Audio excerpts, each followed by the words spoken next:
Thank you all.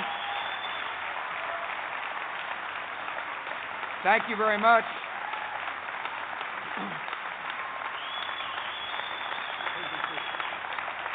Thank you all. Thank you, Justice O'Connor. Laura and I are really happy to join you today. This state is known as the mother of presidents, which reminds me I needed to call my mother today. I wish all mothers around our country a happy Mother's Day. And if you hadn't called your mother, you better start dialing here after this ceremony. We're honored to be in Jamestown on this historic day. We appreciate the opportunity to tour the beautiful grounds here. I would urge our fellow citizens to come here, see the fantastic history that's on display. I think you'll be amazed at how our country got started. And I want to thank all the good folks who are working to preserve the past for your hard work, and I appreciate the fact that you spend a lot of time educating our fellow citizens. Jamestown was the first permanent English settlement in America. It predated the Mayflower Compact by 13 years.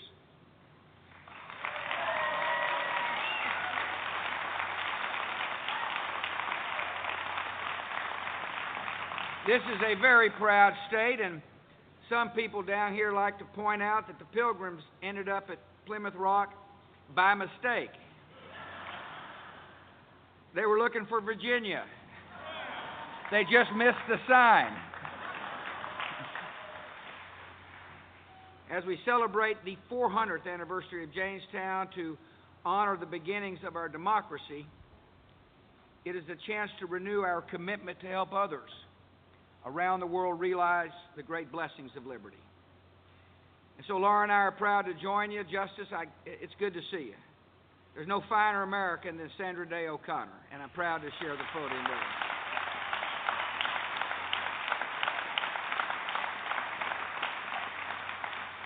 We're also proud to be with Governor Tim Kaine and Ann Holton. I'm proud to call them friends, and I hope, Ms. Kaine, that the governor recognized Mother's Day. Yeah? Glad you're here. I want to thank Secretary Dirk Kempthorne of the Department of the Interior, Michael Griffin, Administrator of NASA, members of the United States Congress, members of the State House, including the Lieutenant Governor. I appreciate the Attorney General being here. I thank the Speaker for joining us. And most of all, thank you for coming. I thank the members of the Jamestown 400th Commemoration Commission. Those are all the good folks who worked hard to get this celebration in order. I appreciate the members of the Association for the Preservation of Virginia Antiquities. Laura and I saw members of the Association for the Preservation of Virginia Antiquities digging in dirt. Just so happened we wandered up and they found some artifacts.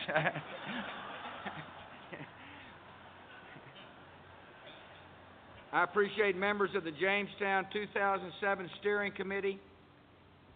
The story of Jamestown will always have a special place in American history.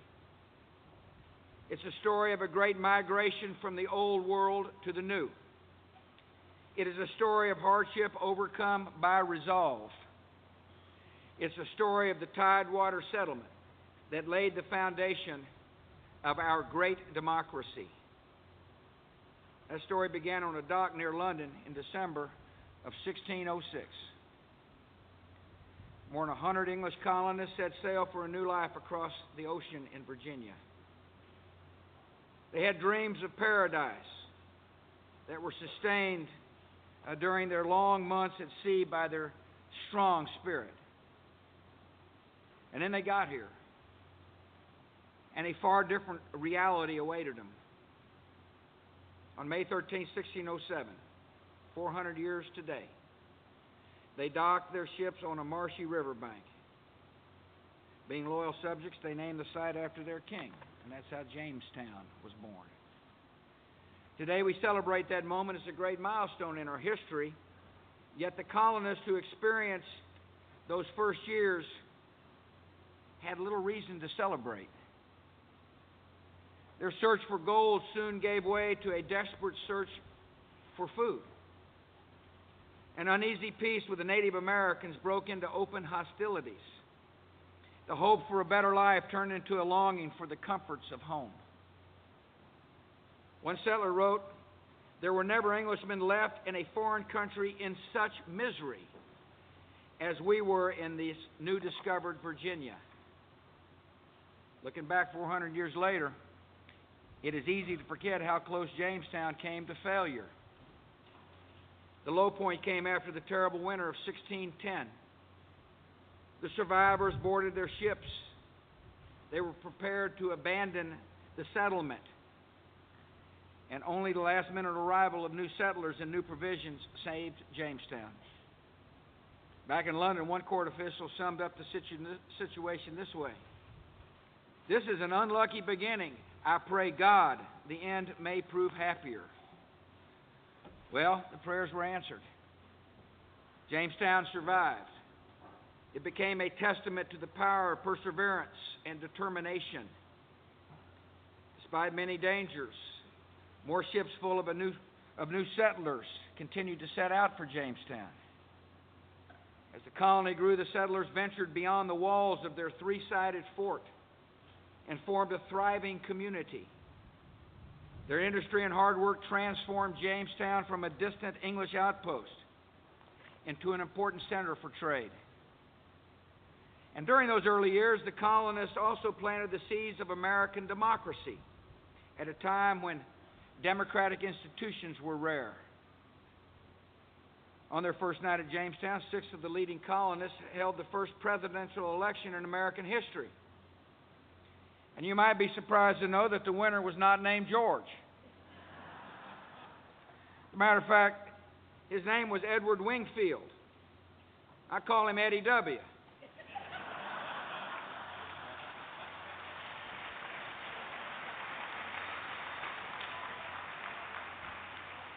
From these humble beginnings, the pillars of a free society began to take hold. Private property rights encouraged ownership and free enterprise. The rule of law helped secure the rights of individuals. The creation of America's first representative assembly ensured the consent of the people and gave Virginians a voice in their government. It was said at the time that the purpose of these reforms was, quote, "to lay a foundation whereon a flourishing state might in time, by the blessing of Almighty God, be raised." Not all people shared in these blessings.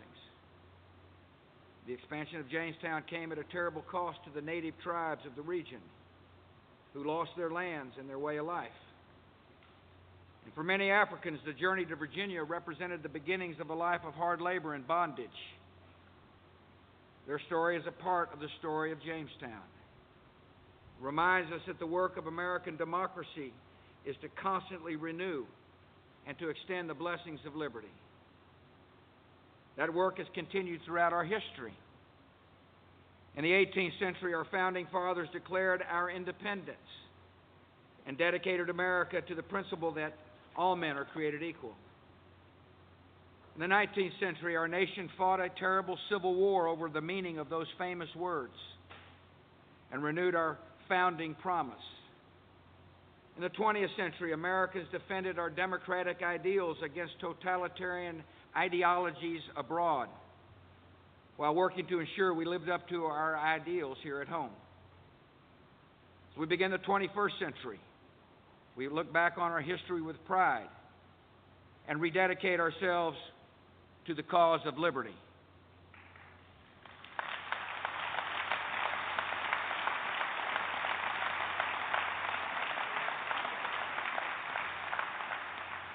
Today, democratic institutions are taking root in places where liberty was unimaginable not long ago. At the start of the 1980s, there were only 45 democracies on earth. There are now more than 120 democracies, and more people now live in freedom than ever before.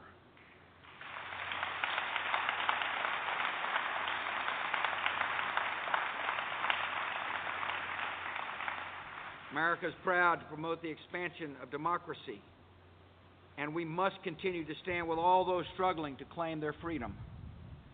The advance of freedom is the great story of our time, and new chapters are being written every day, from Georgia and Ukraine to Kyrgyzstan and Lebanon to Afghanistan and Iraq. From our own history, we know the path to democracy is long and it's hard. There are many challenges, and there are setbacks along the way.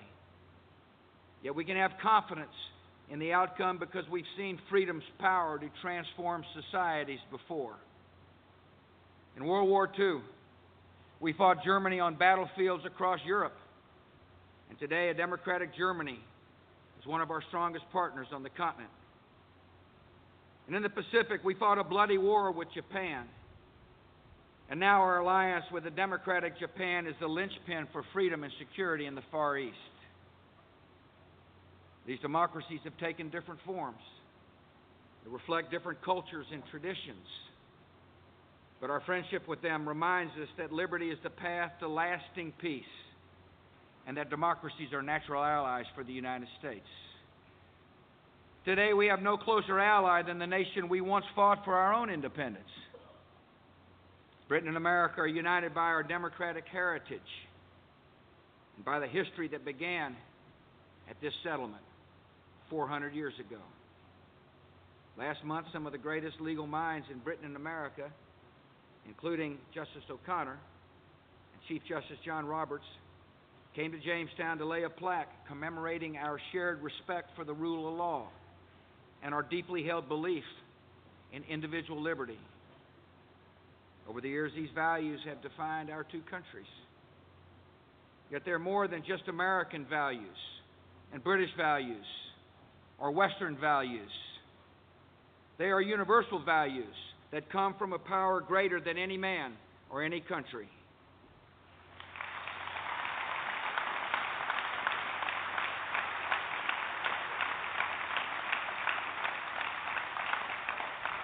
These values took root at Jamestown 4 centuries ago.